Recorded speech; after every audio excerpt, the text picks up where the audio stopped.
Your Excellency Philemon Yang, President of the 79th session of the United Nations General Assembly, Your Excellency Antonio Guterres, Secretary General of the United Nations, Honorable Heads of Delegation, distinguished delegates, ladies and gentlemen. Mr. President, allow me to join previous speakers to congratulate Your Excellency for your election to the presidency of the 79th session of the United Nations General Assembly. The current session is taking place at a crucial juncture of transition in the architecture of global governance. Before delving into the main subject, allow me to digress a bit and dwell on some historical perspectives.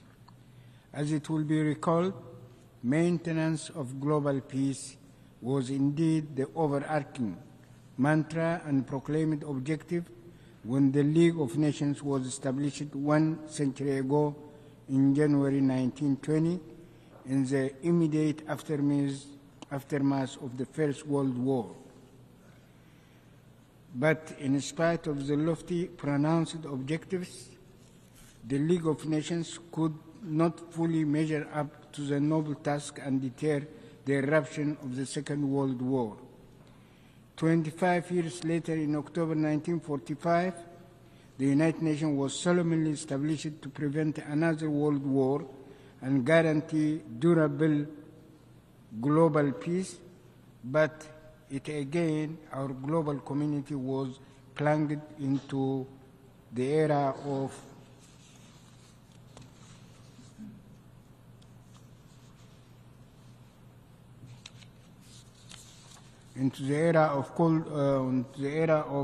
the Cold War, whose hallmark was a controversial bipolar international world order. With all its dynamics and the deleterious consequences to global peace and stability, the Cold War era culminated after 45 years in 1991 in the collapse of the former Soviet bloc. As it happened, this later phase ushered in a new precarious epoch of the unipolar world order, which was in essence bereft of any new ideology. As a matter of fact, the new dispensation represented a retrograde relapse to and revival of centuries-old colonialism and slavery, indeed the resources and wealth of others were usurped to mollify the insatiable greed of the few through force and other tools of repression. The manifestations of this policy are myriad and include pronounced policies of containment by the architects and proponents of a unipolar world order in the European theater, and especially reckless acts in Ukraine. Provocative containment policies against China pursued in Asia for analogous objectives and considerations. Trends that these policies portend to global peace. In our neighborhood, the ramifications of this policy include the perilous war unleashed to stifle the Palestinian cause and evict them from their land, the commotion that it continues to engender, and the wider regional conflagration that it may trigger. Acts of subversion conducted and multiple crises fomented in several parts in Africa under various pretexts to preserve and maintain colonial slavery. Overt interventions carried out in the same manner in Latin America to install surrogate regimes. Various subterfuges conducted to stifle and roll back bargaining public protests in Europe and the United States against the backdrop of fragmentation of traditional coalitions. All these distressing developments and trends amplify the innate flaws and dysfunctionality of the relaxed policies reckless policies of the unipolar world order. Ladies and gentlemen, efforts exerted during the various epochs to imbue institutional structure and mandate to the global architecture were not ultimate aims and objectives in themselves. As it is indeed palpable, institutional formats are mere mechanisms and modalities for achieving the desired goals and objectives.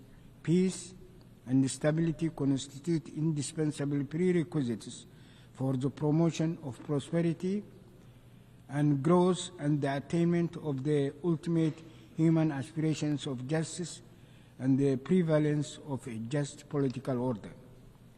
In other words, the assertion and guaranteeing of a just global order where domination, deceit, coercion, and intimidation, plunder, and monopolization are not countenanced or tolerated. The unequivocal aspiration of the peoples of the world in the past 100 years were precisely the crystallization through the League of Nations and later the United Nations of a just global order. The perplexing question remains whether these lofty aspirations and profound wishes were achieved. The poignant answer is no, these have not been realized. On the other hand, the logical corollary to failure is not despondency, but redoubled and more vigorous commitment and resilience in order to achieve the cherished objectives and goals. Ladies and gentlemen, allow me now to revert to the predicament of the Eritrean people, which epitomizes in all respects the typical ordeal of numerous other peoples. 3 generations of Eritreans were doomed to pay precious and inordinately huge sacrifices for almost 80 years since the end of the Second World War, merely because the Dulles brothers determined that Eritrea does not serve United States strategic interests. As it happened, the people of Eritrea were compelled to wage political and armed struggle of liberation for 50 long years. And even when they achieved their hard-won independence in 1991, they were denied respite and the opportunity to funnel their energies for nation building. Indeed, the same hegemonic policy, consideration, and defunct ploys were ramped up to foment unremitting crisis and instability by instigating border conflicts and other ruses. The suffering and the economic damage that was inculcated, the opportunity loss anchored, have been enormous by any standards. Still, and in the face of unwarranted onslaught, the resilience of the Eritrean people was not dampened, and yet the spiral of mindless hostility continued to intensify without let up. In 2009, Eritrea was subjected to sanctions on the basis of unsubstantiated and trumped up charges. As it happened, the forces of hegemony plotted to further punish the people of Eritrea and invoked a preposterous pretext for a people and the countries that have waged a relentless struggle against terrorism and domination for decades. The sanctions were ultimately lifted in 2018, but the question remains, why was it imposed in the first place? Furthermore, it must be borne in mind that illicit unilateral sanctions, futile demonization campaigns, as well as subversive acts to instigate conflicts in the region still continue unabated. Ladies and gentlemen, the ordeals meted out to the people of Eritrea is only the tip of the iceberg. The tribulations imposed on other peoples in Africa, Latin America, Asia, Europe, and the Americas are severe indeed. In the event, we urge for the categorical lifting of the unilateral coercive measures and sanctions imposed on countries like Eritrea, Zimbabwe, Venezuela, and Cuba, imposed including the 60 years long embargo against Cuba and its unjust placement on the dubious list of state sponsors of terrorism. Meanwhile, we need to pause and ask what is the relevance and impact of the fundamental principles enshrined in the United Nations Charter against the backdrop of the law of the jungle that the hegemonic powers are bent on imposing. This precarious reality amplifies the imperative and urgency for the peoples of the world to strive with higher vigor, fortitude, and enhanced solidarity than what has transpired for 100 years, to install a global order that guarantees peace and stability. This is not an opinion that can be left to circumstances.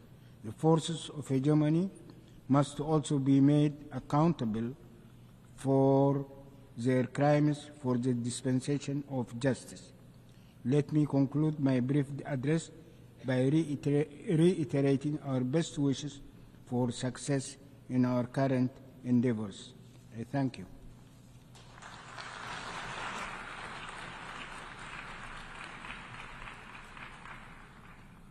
I thank the Minister of Foreign Affairs of Eritrea. I now give the floor to His Excellency Bakari Yau Sangare, Minister of Foreign Affairs, Cooperation and Nigerian abroad of the Niger.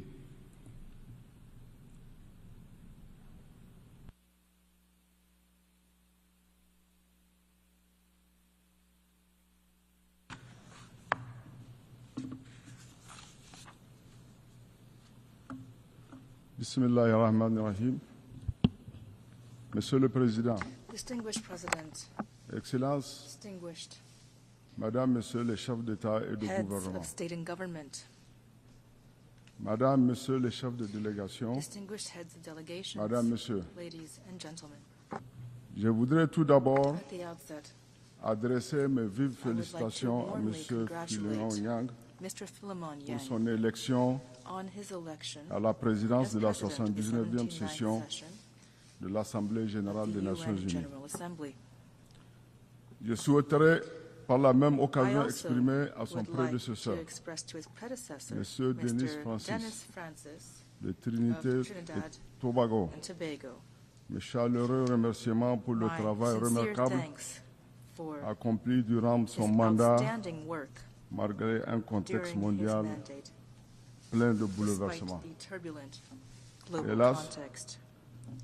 Mes félicitations, je n'irai pas plus loin dans mes félicitations et vous comprendrez I will pourquoi. not go any further in my congratulations. Madame, Monsieur, You'll understand why. Il y a un an Ladies exactement, and gentlemen, exactly dans 1 cette year même ago, salle, in this same face à hall, sur cette même tribune, from this very mon same pays, le Niger, podium, my country, Niger, a été de façon was injuste unjustly et injustifiée and unjustifiably privé de deprived parole. of its right to speak. Ce n'est pas ça le plus grave. That wasn't the worst of it. Le débat sur le bien fondé de cette décision, This nous l'avons decision eu à son temps. was debated Mais le at plus the grave, time. c'est qu'au même But the moment, worst was that at les the same représentants time, d'autres pays representatives from other qui countries, sont dans la même in the situation same que le situation mien as we ont were, été autorisés were authorized à prendre to la speak. parole et mieux, And they were even ils ont été reçus received avec les with honneurs honors par by the le Secretary secrétaire général General des Nations of the Unies. United Nations. Vous comprendrez très aisément avec moi, vous You can conviendrez très easily aisément avec moi understand qu'il y a and agree with me 2 poids, 2 that we're mesures. looking at Il y a un double standards. standard qui est de nature à entamer Double la standards crédibilité de that notre tarnish the organisation credibility commune. of our common Mon organization. pays a pris cette décision My country avec dignité, accepted et il a s'est decision senti with dignity, laissé pour compte. but we did feel C'est pourquoi left behind. mon intervention That sera is why essentiellement axée My remarks today sur les laissés pour compte will focus on those left et behind la dignité humaine. and on human dignity. La dignité humaine, mesdames et messieurs, Ladies and gentlemen, cadre parfaitement is avec perfectly les in keeping idéaux with the de la ideals refondation qui est en cours au Niger. behind our transformation in Les laissés Niger. pour compte, par contre, Those résultent des conflits, left behind, des on violences the other hand, result from conflict, multiples, des inégalités, violence in many du forms, déficit inequality, de solidarité, and the lack ainsi of que de la solidarity, as well as marginalisation the d'une grande partie de marginalization la of a large population portion of the de notre population planète of qui our pourtant planet. aspire People à un who monde meilleur. aspire for a better world. Avant de continuer, je voudrais For continuing, saluer la I would participation à like cette to session welcome de la to Palestine. this session the presence of Laissés pour Palestine, compte. which has Nous been fondons left l'espoir behind. que sa We présence hope tant that méritée its parmi nous presence, so richly constitue deserved une étape among us, décisive represent vers a l'avènement d'un decisive État step toward the palestinien emergence of libre, a free, indépendant, independent, souverain, sovereign Palestinian vivant en state paix avec ses living in voisins peace with dans its ses neighbors frontières de within the borders of 1967. 1967. Le Niger Niger réaffirme son soutien à la reaffirms its cause support palestinienne et to estime the Palestinian que seule cause. une solution à 2 We États pourrait believe mettre fin only a two-state au cycle solution de can end the violence cycle of et violence garantir la and paix can et la guarantee sécurité dans la peace région. and security in the region. Mon pays déplore My country également Also la laments the situation au situation Liban in Lebanon et and appelle calls for à an immediate un arrêt immédiat des cessation hostilités. of hostilities. Mesdames et messieurs, Ladies and gentlemen, chaque année, every year nous nous adonnons au engage rituel de complainte in the sur ritual la situation des of pays pauvres lamenting the situation et of de plaidoyer poor pour un countries monde plus and équitable. pleading for a more Mais force equitable est de world. constater We're forced que to nous observe that nous réunissons trop, we are holding too nous many agissons meetings peu, and taking too little. en un mot, nous faisons du action. surplace. We are Les stagnating. pays, au moment où les pays pauvres Poor countries lisent-leur, comme see disent les jeunes, what is happening. pour ne pas dire qu'ils s'enfoncent dans la galère, While they founder, les riches s'en mettent plein les poches. the rich are lining their Avec nos pockets ressources. with our resources, Continuent de continuing soutenir des to régimes support corrompus et corrupt inféodés and subservient qui regimes, truquent les élections regimes that et rig plongent leur elections peuple dans la misère and totale. plunge their people into Pendant total ce temps, suffering. Meanwhile, la communauté the international internationale community se mure dans un stands silence aside in complice silent qui complicity, traduit une fois de plus which once again demonstrates la politique de 2 poids, their double 2 standards. mesures. Mesdames et messieurs, du haut de Ladies cette tribune, and gentlemen, from je this lance un vibrant appel podium, au peuple exploité I call upon et the laissés pour exploited compte peoples, pour leur peoples dire left que behind, ce n'est pas aux pays tell nantis them that de it nous is trouver not des the solutions. affluent countries that will be J'affirme finding solutions que for les us. solutions sont I en nous. affirm that these solutions consistent are within us. au They renoncement à consist l'aide in mendiante et refusing to avilissante demean ourselves by pour un begging partenariat for digne aid. dans lequel Consist nos in ressources building seront worthy payées à leur partnerships in juste which prix our natural et les resources gains investis au are profit de nos paid populations. for at C'est dans the price cet that they esprit deserve que mon pays and gère benefits invested for a sur ses fonds population. propres It is in les this dégâts spirit de la that crise my humanitaire country née des is using its inondations own funds sans to précédent qu'il subit address cette année. the damages and Nous n'avons humanitarian pas crisis besoin de caused by leçons de unprecedented démocratie. flooding that Ce qui occurred nous this importe, year. We don't need any sont lessons nos about intérêts, democracy. What's important les choix is the interests, et the les choices, aspirations and de the nos vaillants peuples. aspirations of our brave peoples. Comme l'a dit As stated by the le President président du Conseil of the national pour la National sauvegarde Council for the Salvation de la patrie, of chef the de l'État, son Homeland, Excellence and head le of State, général His de brigade Excellency Abdurrahman Brigadier Chani, General Abdurrahman aucun État, Chiani, aucune state organisation interétatique and no ne interstate dictera à mon organization pays la shall conduite à dictate tenir, to my country encore what moins son conduct to agenda en adopt, let matière de alone its partenariat agenda stratégique in terms of ou strategic diplomatique. or diplomatic partnerships.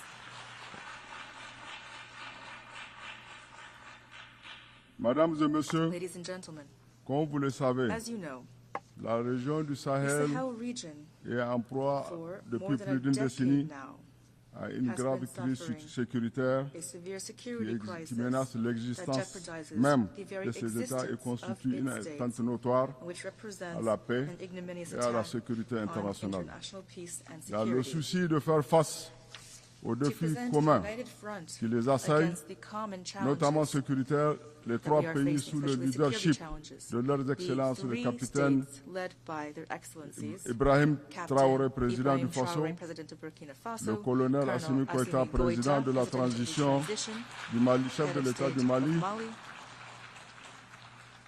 le général de and brigade Brigadier Abdraman Tiani, General président du Conseil Abdourahmane national Tiani, pour la President of sauvegarde the de la National patrie, chef Council de for l'État du Conservation Niger, of the Homeland, Head of State of Niger, ont signé, signed ils ont signé le 16 September septembre 16, 2023 la charte de 2023, l'Iptako Gourma the Liptako instituant Gourma l'Alliance Charter, des États thus du Sahel. establishing the Alliance of Sahel Aujourd'hui, States, force or est de AES. constater Today, la forte adhésion des we can see populations the ainsi que strong le support succès militaire of the engagé population as well as the sur le military terrain par les forces successes de won défense et on de the ground sécurité by the dans la AES lutte defense contre and le security terrorisme forces et la in their battle criminalité. against terrorism and C'est crime. l'occasion de saluer la Here I would création like to des forces unifiées commend de the l'AES creation of et la the bonne unified coordination force entre of the les unités AES mises en and the place. excellent Je coordination rends un the vibrant units hommage have demonstrated. à toutes les I victimes pay a civiles sincere et tribute militaires de la to violence all au of the Sahel. civilian and military Mesdames et victims messieurs, of à the l'occasion violence du in the sommet Sahel. historique des Ladies and chefs de gentlemen, l'État at the historic de summit of the l'AES heads of state of the tenu à AES Niamey le held 6 in juillet Niamey 2024, on July 6, l'Alliance s'est 2024, transformée the en une alliance confédération became a qui confederation, repose sur trois piliers, based on three les pillars, 3D, à savoir la défense et la defense and sécurité, security, la diplomatie diplomacy, et le développement. and development. Ce nouveau cadre stratégique new d'intégration strategic destiné à framework for devenir à terme une integration fédération has the ultimate goal of dispose d'un becoming a fort federation. potentiel de ressources It boasts a naturelles wealth of natural pour atteindre resources ses objectifs. to attain Ce its goals. potentiel This wealth fait l'objet de has convoitises de caught the certaines covetous puissances eye of occidentales certain Western powers, financent, which are financing arment and arming les groupes terrorist terroristes groups afin in de order to déstabiliser nos pays. destabilize our countries. Le Niger réaffirme, réitère sa ferme Its condamnation à strong ces actes hostiles condemnation et of rejette these hostile toute forme acts d'appui, and rejects au all terrorisme, forms of support notamment for le terrorism, soutien actif et publiquement especially revendiqué par the l'Ukraine active and public à la support of coalition Ukraine terroriste qui a for the lâchement terrorist attaqué coalition that la perpetrated localité a de cowardly Tinzaouaten attack au on Mali. Tinzaouaten C'est in également, Mali.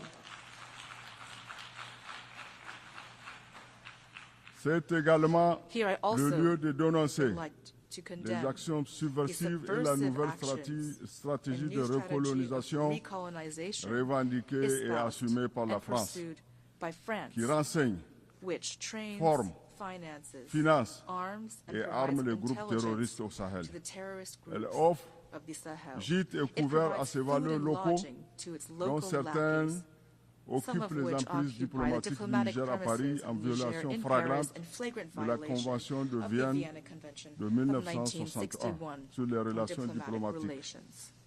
Loin de So briser far la from la halting dynamique the en cours au momentum Sahel, underway in the Sahel, ces these tentatives de attempts at déstabilisation destabilization ne font are que only renforcer la strengthening détermination our de nos country's pays resolve à aller to de l'avant forge dans la ahead poursuite des objectifs as we fixés. pursue our goals. En dépit de toutes ces In spite of adversités, all these adversities, la caravane de l'AES the passe. AES caravan Monsieur goes le on. Président, Mr. President,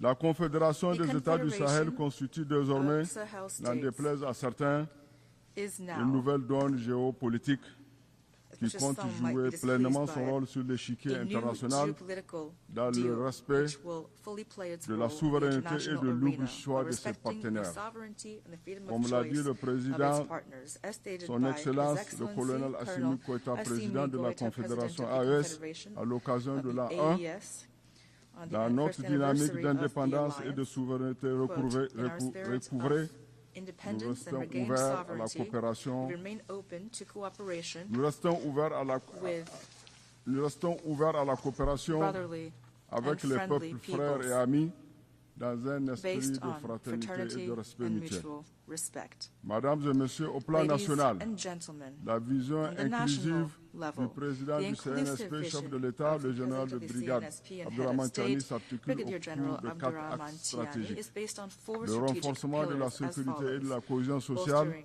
la security and promotion social de la bonne cohesion, gouvernance, promoting good governance, le développement developing de des production bases de bases, production et l'accélération and des réformes sociales. accelerating social reforms. Ces bases, ces axes These pillars visent à assurer la aim to souveraineté ensure sécuritaire, the security, politique et political, and socio-économique de notre pays. socio-economic sovereignty À cet of égard, our countries. il constitue le cadre de référence They de toutes les inform interventions de all l'État et de ses of partenaires pour the créer les actions of the conditions state and its partners de la transformation to pave the way structurelle de for a l'économie structural nigérienne transformation of et de the la amélioration Nigerian du bien-être des economy and to populations. improve the population's Pour accompagner well-being. cette transformation, To guide notamment this dans le secteur transformation, minier et especially in the pétrolier, mining and oil mon sectors, pays est my disposé à country conclure is des willing to partenariats sign avec les partnership investisseurs agreements with foreign étrangers investors sur la based base on du the principe principle of gagnant-gagnant win-win et cooperation du respect de and la while dignité respecting de the nos dignity populations of jusque-là our laissées pour peoples, compte. which have until now been left behind. L'objectif The goal est de faire du is to Sahel make the Sahel une zone de a paix region of peace et de and prospérité, comme l'a prosperity, affirmé as affirmed le président by Tiani. President Tiani. Je ne saurais terminer mon propos In closing,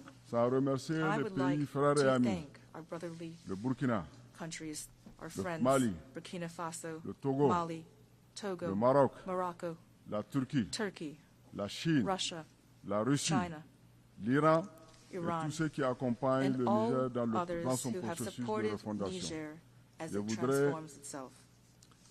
Je voudrais terminer I would like en demandant to conclude à la communauté, by asking à la diaspora de nos pays, the diaspora partout où elle se trouve, of our countries, de wherever they continuer à may prier be, to pour que Dieu protège continue to l'AES, pray for God que to Dieu protect protège the AES, nos peuples, to protect our pour que Dieu peoples protège nos gouvernements. and our Vive la governments. solidarité entre Long les peuples. live solidarity Vive la between peoples. Confédération AES. Long live the Je vous AES remercie. Confederation. Thank you. I thank the Minister for Foreign Affairs, Cooperation and Nigerian Abroad of the Niger. I now give the floor to His Excellency Karamoko Jean-Marie Touare, Minister of Foreign Affairs, Regional Cooperation and Burkinabe Abroad of Burkina Faso.